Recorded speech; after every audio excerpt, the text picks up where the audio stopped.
Welcome to my channel కొస్రెడ్డి వారి వంటిల్లు. ఇవాళ మీ అందరికీ స్పెషల్ అండ్ డెలీషియస్ సోరకాయ హల్వా, దీన్నే మనం ఇంగ్లీష్లో బాటిల్ గర్డ్ హల్వా అని కూడా అంటాం కదా. సో ఇవాళ సోరకాయ హల్వాని ఈజీగా అండ్ టేస్టీగా డెలీషియస్గా ఎలా తయారు చేసుకోవాలో మీ అందరికీ నా వీడియోలో క్లియర్గా చూపిస్తాను. అలాగే నేను చెప్పినట్టుగా ఫాలో అయ్యి కనుక మీరు తయారు చేసుకున్నారనుకోండి, ఇలాగే పర్ఫెక్ట్గా అలాగే డెలీషియస్గా టేస్టీగా కూడా వస్తుంది మీకు. సో ఎంతో రుచికరమైన ఈ సోరకాయ హల్వాను తయారీ విధానం, అలాగే కావలసిన పదార్థాలు ఏంటి, దీన్ని ఏమేమి ఫాలో అవుతూ అలాగే ఎప్పుడు ఏది వేసుకోవాలో ఇవన్నీ మీ అందరికీ మన వీడియోలో క్లియర్గా చూపిస్తాను. ఇప్పటివరకు నా వీడియోను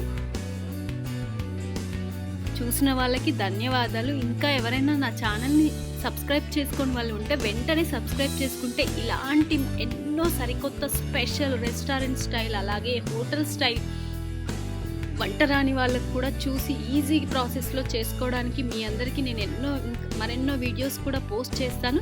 సో వెంటనే సబ్స్క్రైబ్ చేసుకొని గంట సింబల్ని కొట్టేసి అక్కడ ఆల్ అని ఉంటుంది కదా, అది క్లిక్ చేసుకోండి. మీకు ఇలాంటి వీడియోస్ ఎన్నో మీకు నోటిఫికేషన్ రూపంలో వస్తాయి. ఇక బాటిల్ గర్డ్ హల్వా తయారీ విధానం చూద్దాము. ముందుగా కావలసిన పదార్థాలు: ఫ్రెష్ బాటిల్ గర్డ్ ఒక చిన్న సైజు, అలాగే డ్రై ఫ్రూట్స్, ఆ తర్వాత షుగర్ అండ్ యాలకులు, మిల్క్, నెయ్యి. సో ఇవి అండి కావలసిన పదార్థాలు. తయారీ విధానం చూద్దాం. ముందుగా బాటిల్ గర్డ్ని తీసుకొని కొబ్బరి గీకే పీట ఉంటుంది కదా, సో ఆ పీటతో మనం ఇలా మొత్తం గీక్కోవాలి.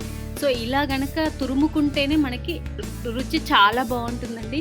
సో మిక్సీకి వేసుకున్నా కానీ ముక్కల్లాగా చేసుకున్నా అస్సలు ఉడకదు, టేస్ట్ కూడా బాగుండదు. సో ఇలా మొత్తం మనం తురుముకొని దీని నుంచి వాటర్ మొత్తం పిండుకొని ఒక బౌల్లో వేసి పెట్టుకోవాలి. సో ఎందుకు వాటర్ పిండుకోవాలి అంటే, ఆ వాటర్ ఉండడం వల్ల మనకి కొంచెం చేదు వస్తుంది, అలాగే టేస్ట్ కూడా అంత బాగా ఉండదు, ఎక్కువ తొందరగా పాడవుతుంది. కాబట్టి ఇలా మీరు మొత్తం వాటర్ మొత్తం పిండుకొని ఒక బౌల్లో పెట్టేసుకొని స్టవ్ వెలిగించుకొని, నేనైతే కుండలో చేసుకుంటున్నానండి, మట్టి పాత్రలో, ఎందుకంటే రుచి చాలా బాగుంటుంది. వావ్!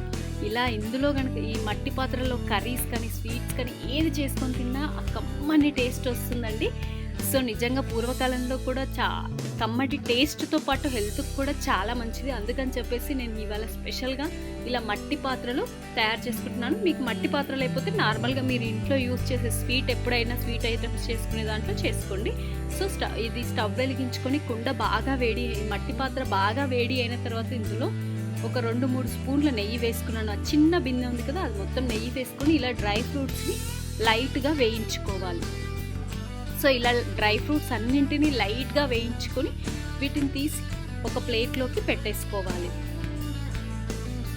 సో ఇలా బ్రౌన్ కలర్లోకి వచ్చేంత వరకు వేయించుకొని ఇవి తీసి పక్కన పెట్టేసుకోవాలి. ఆ తర్వాత ఇందులో తురుముకొని వాటర్ పిండి పెట్టుకున్న ఏదైతే బాటిల్ గర్డ్ తురుము ఉందో దాన్ని మొత్తం వేసుకొని వాటర్ మొత్తం గుంజే వరకు దీన్ని బాగా వేయించుకోవాలంటే ఒక 10-15 నిమిషాల పాటు ఇలాగే చాలాసేపు వేయించుకోవాలి. అప్పుడు మనకి వాటర్ అంతా గుంజి క్రిస్పీ డెలీషియస్ ఆ ఫ్లేవర్ వచ్చేస్తుంది. సో ఏమీ వేయకుండా జస్ట్ అదే నెయ్యిలో ఇలా బాగా వేయించుకోవాలి. ఇలా బాగా ఒక 10-15 నిమిషాల తర్వాత మనకి ఆల్మోస్ట్ ఉడికిపోయినట్టు అనిపిస్తుంది కదా, ఇలా దగ్గరికి స్టవ్ని సిమ్లో పెట్టే ఉడికించుకోవాలి. స్టవ్ సిమ్లో పెట్టి ఉడికించుకుంటేనే మీకు ఆ టేస్ట్ అనేది వస్తుంది. అలాగే రుచి ఎక్కువ రోజు ఒకవేళ 2-3 డేస్ ఫ్రిడ్జ్లో పెట్టుకొని కూడా తినొచ్చు.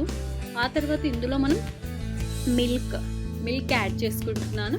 సో ఇలా మొత్తం మనం కావలసినంత మిల్క్ 2 కప్పుల మిల్క్ యాడ్ చేసుకుంటున్నానండి.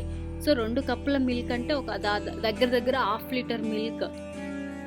సో 1/2 లీటర్ మిల్క్ చిక్కటి పాలు, కాగబెట్టిన పాలు. సో వేడి చేసుకొని పోసుకోవాలి. పాలు బాగా వేడి చేసి చల్లార్చుకున్న తర్వాత పోసుకుంటే ఆ రుచి చాలా బాగుంటుంది.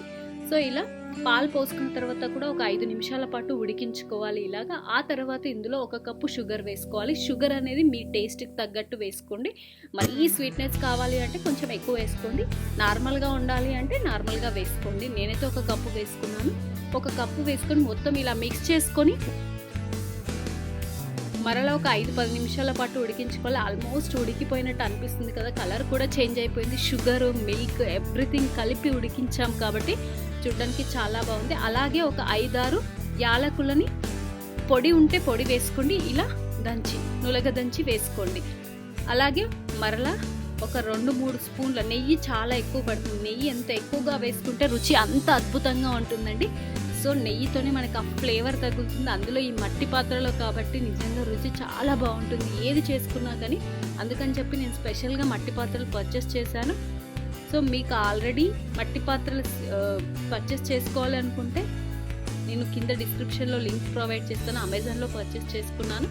సో ఆ తర్వాత లాస్ట్లో వేయించుకున్న డ్రై ఫ్రూట్స్ అన్నీ వేసి ఇలా మరలా ఒక 2-3 నిమిషాల పాటు ఉడికించుకుంటే సరిపోతుంది. అంతే, ఎంతో రుచికరమైన డెలీషియస్ అండ్ టేస్టీ సోరకాయ హల్వా రెడీ అయిపోయింది. చూసారు కదా ఫ్రెండ్స్, సోరకాయ హల్వా తయారీ విధానం అలాగే కావాల్సిన పదార్థాలు చాలా ఈజీ అండి. వంట రాని వాళ్ళకి కూడా, బ్యాచిలర్స్ కానీ ఎవరైనా సరే ఈజీగా తయారు చేసుకోవచ్చు. నేను చెప్పినట్టుగా ఫాలో అయ్యి తయారు చేసుకోవడమే చాలా సింపుల్ ప్రాసెసే. మీకు చాలా టేస్టీగా ఉందండి నిజంగా. దీన్ని నేను ఇప్పుడు సర్వింగ్ బౌల్లోకి సర్వ్ చేసుకుంటున్నాను.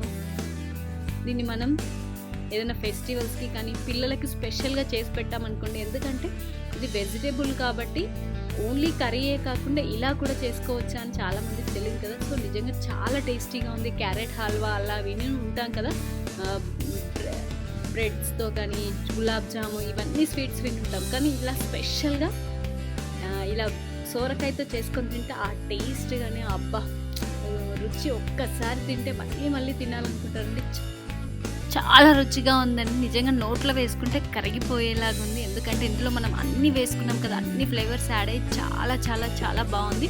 నేను మా ఇంట్లో వాళ్ళకి తయారు చేసి పెట్టాను, వాళ్ళందరికీ చాలా నచ్చింది. మీరు కూడా మీ ఇంట్లో వాళ్ళకి తయారు చేసి పెట్టి టేస్ట్ ఎలా వచ్చిందో నాకు కమెంట్ చేయండి. అలాగే నా వీడియో కనుక మీకు నచ్చినట్టయితే లైక్ అండ్ షేర్ చేసి సబ్స్క్రైబ్ చేసుకొని పక్కనే ఉన్న గంట సింబల్ని క్లిక్ చేసి అలాగే ఆల్ అని ఉంటుంది కదా, అక్కడ ఆల్ మీద క్లిక్ చేసుకొని స్టే హోమ్, స్టే సేఫ్.